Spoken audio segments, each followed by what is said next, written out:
aniga hadda waxaan waay liidar qabiilana qabiilka ormole la yirahdo odagiisana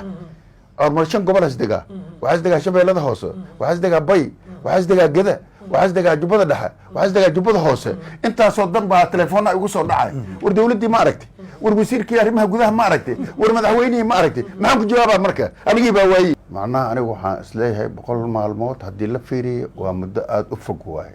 macnaha 100 maalmood waa 3 bilood iyo 10 casho waaye aniga waxaan isleeyahay dawladda waxba ma qabanin ma dhihi karo waxbay qabatay laakiinse weli dhaliil bay leedahay dhaliishana in la sheega xaq waaye liannahu aniga hadda meeshaan aan fadhiyay waxaan ka imid gobolaan ka imid waxaan u imid halkaan dawlad jecel iyo dawladda iyo meeshaan ka imid dhibaatadii haysata inaan mataqaanaa dawladda aan kala hadlo oon ka dhaadhic maxaa jira qabiil dhan ama ummadan soomaalida waxaa layidhi ooda dhabceed si isu korsaa ay u kala korreena loo qaadaa anigu marka wax badan oo xiriir hoy samaysay inaysan jirna malayna macnaha aniga oo liidar qabiil ahaa maanta dalka qaranka waa halkaan laakiin duurka waxa ka jira waa iska qabiilo waay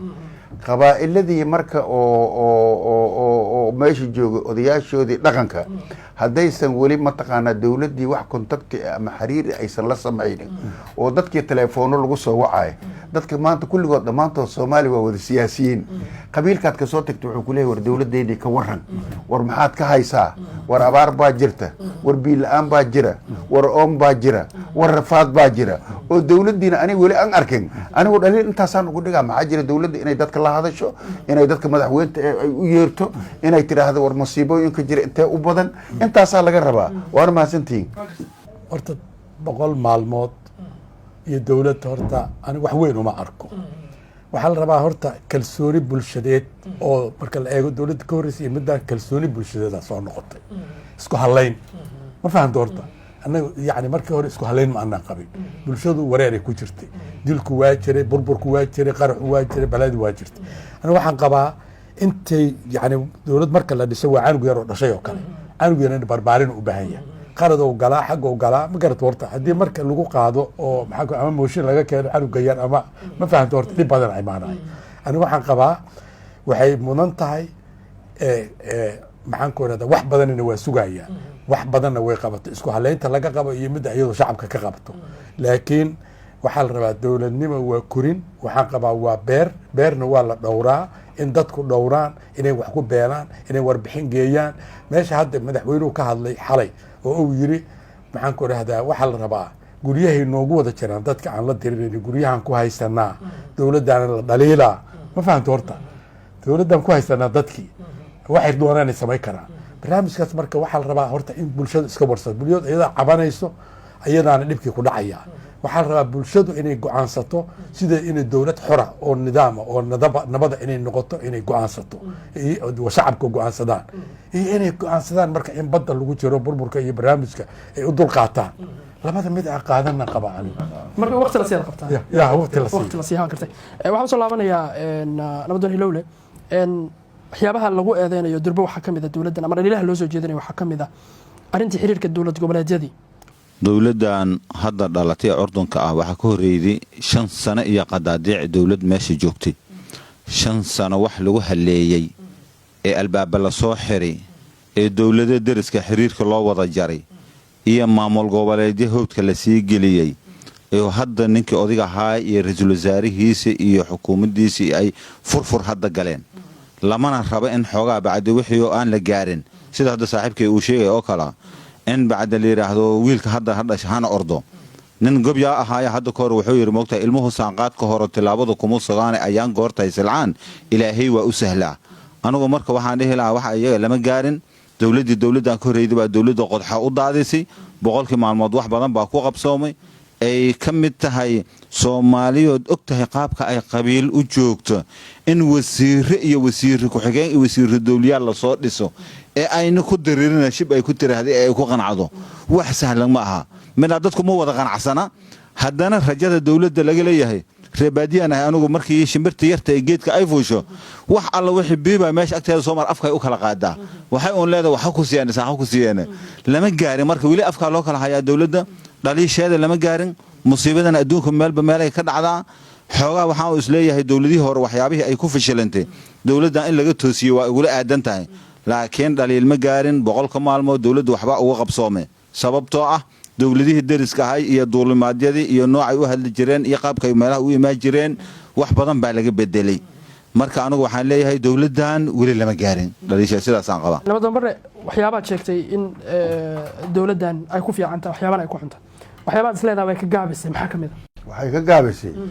oon leeyahay horta waxaa waaye il waxaa la yidhi sidii korkeeda loo xogo hoosteeda looma xogo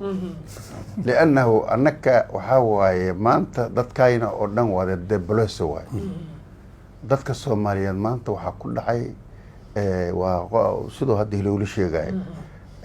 haddana weliba aniga wax kale oo gaar ah ayaa igubay runtan kuu sheegaa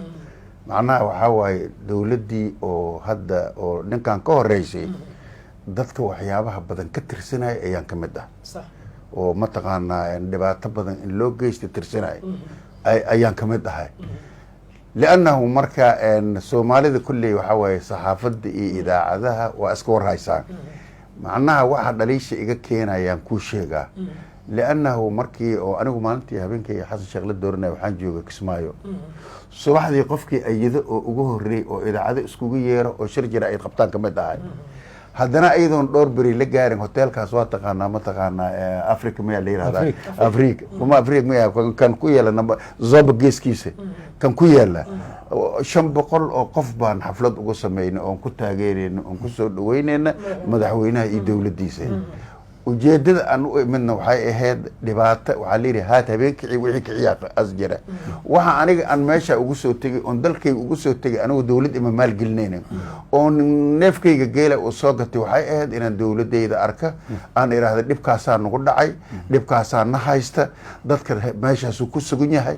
maanta ninkii faqri ahay ceer waaye dadka xoolo dhaqatii iyo beero tacbatay ahaayeen xoog dawladeed ma haystaan 5 sano waxba taageere ma helin mucaawana ma helin waxaan rabnaa dawladda inay tilaabo qaado oo aragti hataa annakoo war u sheegnay oo mataqaana aan annaka ilmahayn u cidaysana oo reerkayn u noqono war dawladdiyaanba wayniba